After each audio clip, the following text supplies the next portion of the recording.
technology and innovation in the tea world isn't just in, outdoor stuff. It's how we can get the knowledge that we need, make those connections, and give out information easier. In this episode of Voices from the Field, NCAT Sustainable Agriculture Specialist Audrey Kolde talks with Timothy Gipson, the co-owner and co-founder of the Great Mississippi Tea Company in Brookhaven, Mississippi. Their conversation touches on the challenges and successes the company has had growing this popular specialty crop in the Magnolia State. Let's listen. Hi, I'm Audrey Kolde, a Sustainable Agriculture Specialist with the National Center for Appropriate Technology. I'm here with Timmy Gipson, the co-owner and co-founder of the Great Mississippi Tea Company in Brookhaven, Mississippi. Well, let's get a little education in our ears. Let's start with your journey. How did you start farming here in Mississippi? So growing up, my grandmother always had a garden, approximately about a 3-acre garden she did every year. The only spot that we were not allowed in were the watermelons, and stuff like that. Mama and my aunt did those because they were always so scared there was going to be a snake. And even though my mother is terrified of snakes, she still would not let us go in the watermelon patch area. But we always, my grandmother did a lot of tomatoes and stuff like that. And she did the big cages. And so we'd crawl up under them like they were forts. And we'd lay on our backs and pick the tomatoes for my grandma and everything. So we got used to a little bit of farming there. But we moved here to Brookhaven to help take care of Jason's grandparents in 2007. At the time, it was cattle. It had been cattle for about 100 years. And they'd tried other farming like soybeans and stuff like that, but they always went back to cattle. So when we learned that we were going to take over doing the cattle, we were like, but we don't want cattle. So we decided to look for something else. And tea was just what we ran across first because we didn't want to do traditional row crops or anything like that. We wanted something different. And tea was just one of those things we ran across, learned that all of its growing conditions fit ours. So we thought, well, this is possibly something we could do. So we basically ended up buying 6 plants, had 3 of them left at the end of our summer. So we decided to give it a shot. Yeah. So big learning curve. Tea is grown all over the world, not so much in the United States, mostly because of labor. But so there wasn't anything for us to go off of. So we had a lot of trial and error and everything else to work through before, we kind of figured out what worked best here. And now we actually, with that, help the 2 other farms close by. So there's another one, which is Longleaf, and they're over in Laurel. And then there's Fleur de Lis, which is down in Amite, Louisiana. And we help both of them try to get their farms up and going and everything else. There's actually some of the plants there in the nursery belong to Thomas over in Laurel. So we do his seed germination and everything for him and all of that. So we try to help wherever we can and everything too. So yeah. So as far as the tea plants go, do you find that there was a lot of market for it as far as selling and things like that? How did you find where your niche was there? Yeah. So the tea plants themselves, we get people that will come along and they'll, oh, do y'all sell a plant? And they'll buy a couple, just because they want one. And then we have a couple of people that are like, oh, we really want to, have some just because, and maybe we'll play with it or maybe we won't. So they'll buy a few more bushes or whatever. But the tea plants themselves, we don't have a big market for. Mostly, like Thomas over in Laurel and everything, they're more apt to buy plants and stuff like that. Most of the time they buy seeds and then we just charge them a fee for the germination and to raise them up for them. So they buy it.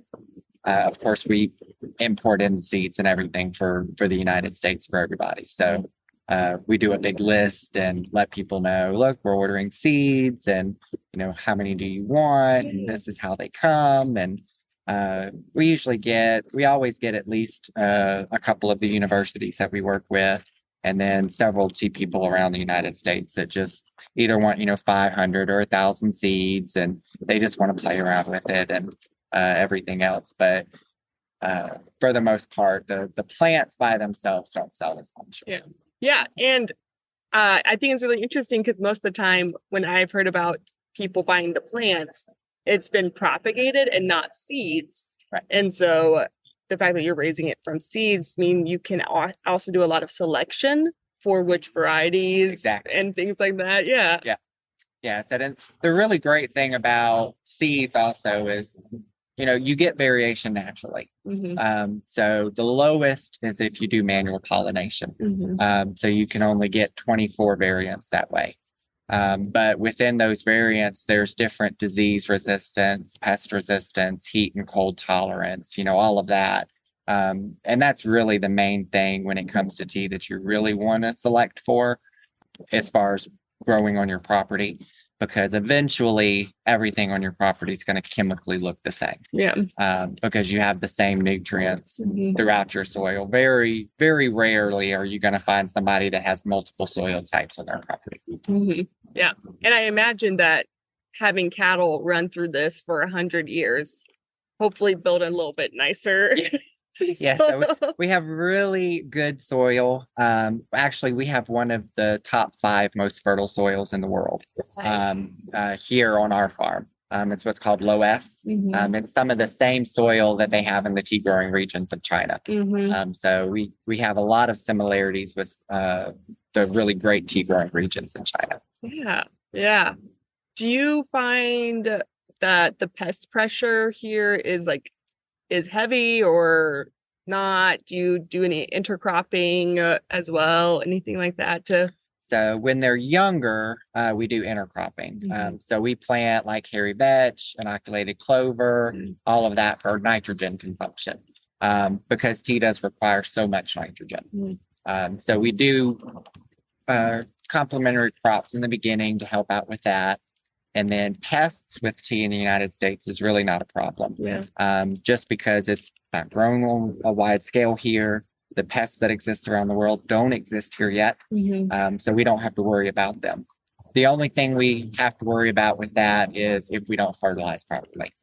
If they don't have enough nitrogen and everything, they don't make caffeine properly. So then our native bugs will actually start to eat it. So fertilizer is really, really important in tea because it does lose caffeine consumption or caffeine availability if you don't fertilize properly. Yeah, because the caffeine, I didn't realize caffeine is a defense mechanism. Yes. What? Yeah, caffeine is a defense mechanism. Caffeine in and of itself actually is a neurotoxin. So normal pests and everything that have not built up the tolerance for that, it kills them. So they recognize very quickly, I don't need to eat these things. So they've learned since we've planted, okay, I don't need to eat that, I need to stay away from it. So deer and rabbit and all that stuff, they also don't like it. They don't like the bitter from the caffeine, so they leave it alone. Yeah, that's really cool. And I imagine as well, because you've been farming here for how 12 long? years. 12 years. Yeah. So enough time that, if there was going to be a pest, you would have seen it. You've had enough long enough scouting season to really identify that. And so with those 12 years in your belt, is there anything you wish just more people knew about the tea industry as a whole or about growing tea? In growing tea, actually, I would say, anybody that wants to get into it, we always tell them, start off small. Don't try. We made the error in the beginning.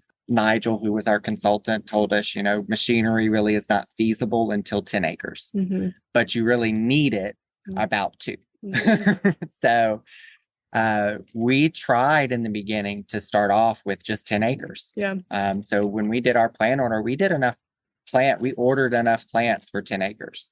And luckily for us, the place that did our plant order did have some missteps and everything, and we're only able to do half. And when they delivered those half, we were like, holy crap, this is a lot of plants.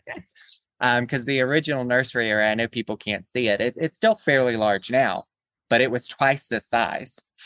So it was 160 feet long by 60 feet wide. And we had beds all the way down it for the nursery plants and everything else. So we had a whole lot of plants in the beginning, and we had a lot of missteps in the beginning, trying to figure things out first. And now we know when other people ask, look, start off real small. Figure out how to grow it before you try to jump in with a whole bunch of plants because you're going to kill a bunch. I mean, we killed 4 acres. It's roughly 20,000 plants we killed like that. So, and it hurt. It hurts in the beginning. That was a lot of money we just killed. So yeah, that was in the growing. We always tell people start small, work up. And then as far as NT in general, I would say don't be scared, to try new things, to try things out and everything, because you never know what's going to work. Some of our best things have been happy accidents. We accidentally did something and we're like, crap, we're going to mess this up. And we're like, well, let's just go ahead and finish it out. Maybe it'll be okay. And we'll finish it out. And we're like, oh, actually, this is really good. If we end up coming up with something new. So always be good to play around and try new things and everything else. Don't be scared of a mess up. That's how we learn. And I know in the beginning, a lot of people are always like, I want to know how to make tea. Like, tell me how you make it. And it's like, well, I can tell you, but it doesn't mean it's going to come out the same. You live in a different area. Your soil type is different. Your weather conditions are different. You have to play with those, because even though we do controlled processing, what happens out in the field controls what happens in your processing center. So there are days when we come out to harvest that it's really cloudy and everything else. So the leaves are all sealed up, trying to keep themselves warm and all of that. So it takes longer for them to wither whenever we harvest that way. Whereas if we come out on a bright sunny day and it's hot outside and everything else, all the stomas of the leaf are open and everything else. So they wither a little quicker. So you've got to know, okay, well, I don't want this to happen as fast as it's going to happen. So I need to harvest a little bit later. And so there's a lot of, figuring out your growing conditions and not going to somebody else and just going, well, just tell me how you do it. Because it's not always going to work. Don't have time to stay up to date on the freshest sustainable agriculture news, events, and funding opportunities? You can trust NCAT to keep you connected with our weekly harvest e-newsletter. Subscribe today at ncat.org and get your weekly harvest delivered each Wednesday. Again, for my vegetable history, I know that there can be some of that in your greens production as a whole, consumable veggies, leafy greens. And so I'm yeah, that makes total sense. Similar to basil, where you can't harvest it later in the day or it'll turn bitter, because of the oils. These plants just have so much defense mechanisms and so much happening throughout the day. And I mean, you mentioned it a little bit, for your harvesting and scaling up, you are now, I would say, are you 10 acres now, or? No, we're still only at 7.5. So we still haven't made it to 10 yet. Next year we will, for sure. Because currently we have about 25,000 seeds being germinated right now. It was way more than we wanted, but we ordered what we wanted to plant next year. And then we had a friend of ours that owed us some seeds from 2 years ago. And he finally got those in successfully. So we got those 5,000 seeds. And then Nigel, who brokers the deals, the seed deals for us, was like, well, since y'all are actually doing all of the shipping of the seeds out and distribution, I'm going to give y'all 4,000 more seeds. So we ended up with all these seeds, and we're like, we didn't want that many, but we have to germinate them all. So we're like, well, we'll just have a big planting season next year. So. And you have gone mechanized in some of your harvesting as well. Right. Yeah. So harvesting, we mechanize. Mm-hmm. Planting, we looked at in the beginning, trying to get somebody to do some retrofitting of like potato harvesters or pine tree harvesters or something like that. And we went through all of that, talking with people, and a lot of the stuff was, well, we can get it, we can retrofit it, but then who's going to use it when you don't need it? Mm-hmm. And it's like, yeah, well, what do we do with this piece of machinery when it's done? Mm-hmm. Because we are going to stop, at a certain point and not plant anymore. Mm-hmm. And then, what do you do with this piece of machinery? Yeah. And when there's not many other tea growers, it's, well, who do I sell this to? What do I do with it? Yeah. So we decided just to carry on as far as planting goes, just manually. Mm-hmm. Yeah. Yeah. It still sounds like you're going to have a heavy planting season coming up. Yeah. When is the planting season and harvesting season for tea? Yeah. So in Mississippi, so in most of the United States, planting is going to be done in the fall. Mm-hmm. Around the world, or in the spring. They do it around the world in the fall. Okay. But around the world, they don't have a winter like we do. Yeah. Where they grow tea anyways. Mm-hmm. So we found out we have to start in the spring, because that gives them enough time to get rooted before our really hot summer hits. And then it gives them time to get established before winter. Okay. So they need a little bit longer here. And then harvesting, that was the other one. So, harvesting, we did get into mechanization with harvesting. And it usually, if everything goes the way it's supposed to, starts about middle of April. Yeah. So this year seems to be on track Mm-hmm. to where it looks like we're going to start about middle of April like normal. Last year, it looked like we were going to be really early Mm-hmm. because we were already hot in February. Yeah. And then we got a late freeze. Mm-hmm. So all of the new buds that had started, and it was a hard freeze. So it destroyed all of those, which knocked us back even further. Mm-hmm. So we actually didn't start harvesting until we were already in May. Yeah. By the time we harvested last year. So yeah, it just kind of depends on what the weather does each year. But on general, we're going to go start middle of April, and we'll end no matter what, October 31st. Yeah. And then as far as like the droughts go or flooding goes, does tea hold up to all those disturbances? Okay. So they hold up. They may not like it. So like last year, they did not like the drought. Yeah. And that's because tea is still a tropical plant Mm-hmm. and it likes the humidity. Mm-hmm. Well, when we're in a drought, there's no humidity. So we harvested half of what we did last year. Or last year we harvested half of what we did the year before. Yeah. With more acreage. Mm-hmm. So the drought affected us big time last year. Yeah. And on top of that, we're still working on getting a bigger processing area and everything else as well. So we wouldn't have, if everything would have produced last year like it was supposed to, we wouldn't have been able to process it all anyways. Mm-hmm. But we would have still had a good bit more tea. Mm-hmm. And it just didn't happen with the weather. Yeah. And I think if I remember correctly, y'all have some like videos of your harvester and of your like actual processing room as well on your like YouTube, Facebook. On our YouTube. So on our YouTube channel, we do videos of processing tea, of the factory, of what things look like out in the field. Instagram, Facebook, TikTok. We're on all of those as well. Videos are on there of everything.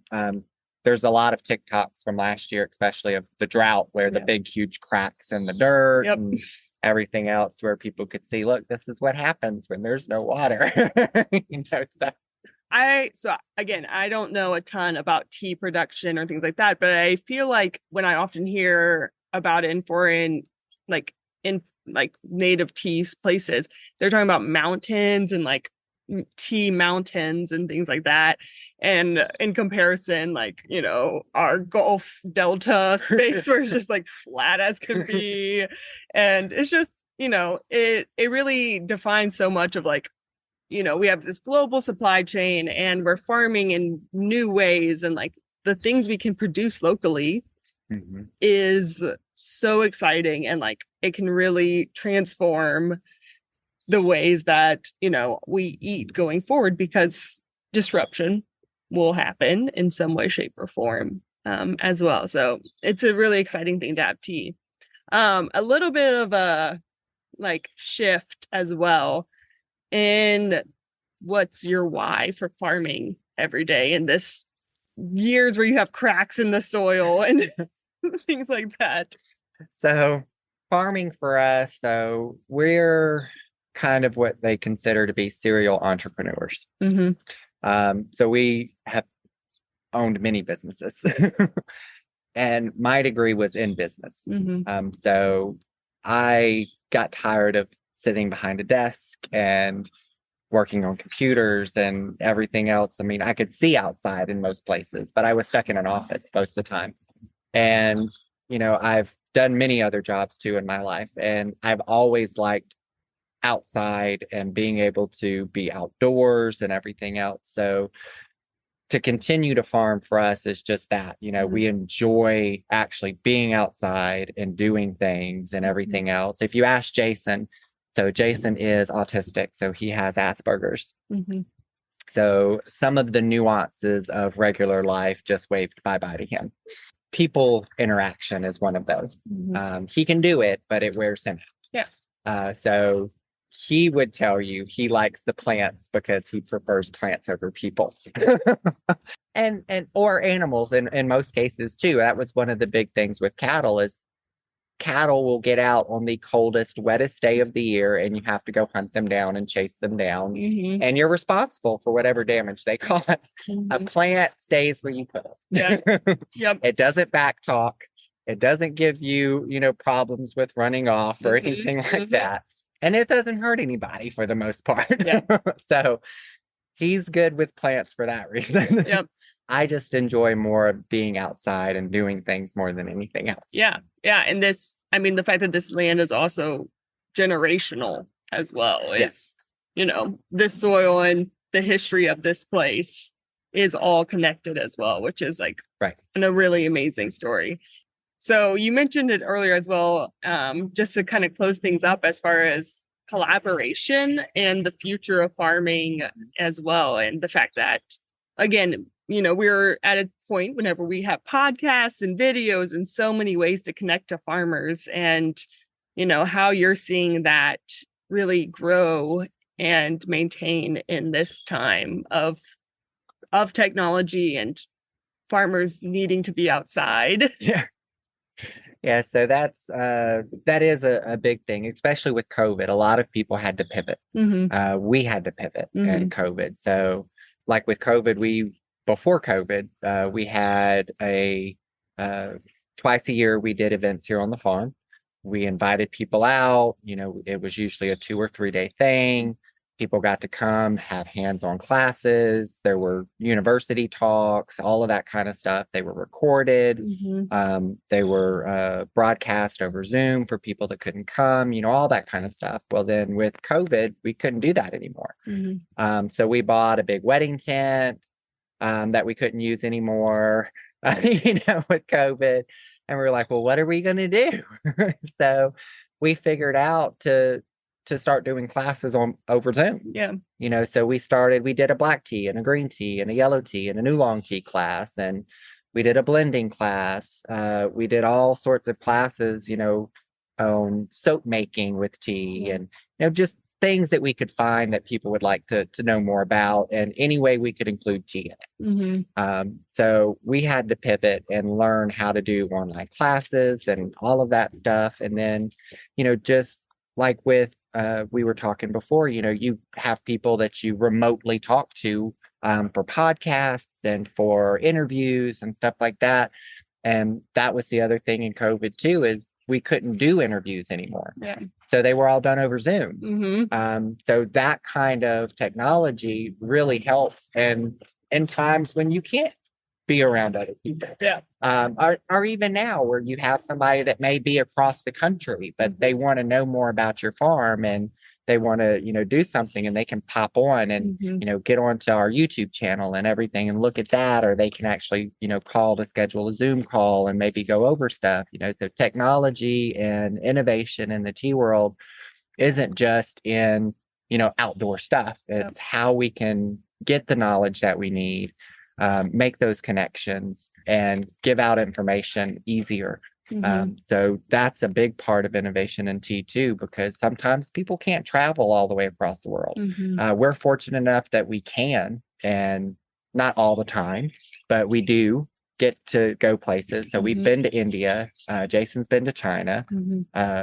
We still have plans to go to Taiwan and Japan and Kenya.